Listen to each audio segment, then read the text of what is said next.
Welcome to Kenton's videos. Enjoy the video. You start by opening the My Jio app and signing in with your Jio ID or the registered mobile number. This authenticates history access.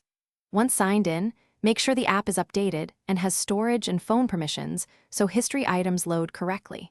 Tap the profile or menu icon at the top left to access account tools. This is the doorway to detailed usage and transaction logs. Move now to the services list. That's where history links usually hide.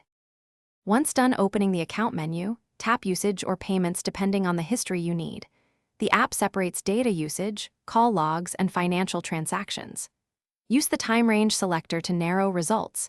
Choosing 7 or 30 days avoids long lists, while custom gives precision. Make sure to apply filters for data, calls, SMS, or recharge so you only see relevant items. Filtering reduces clutter and speeds up review. If entries still look incomplete, refresh the screen to resync with the server. To finish, export or screenshot the records you need. This creates a local copy for billing disputes or audits. Verify each line. Timestamps, amounts, and plan identifiers matter when you compare against invoices. If items are missing or look wrong, log out and log back in, clear the app cache, or reinstall the app. These steps force a fresh sync.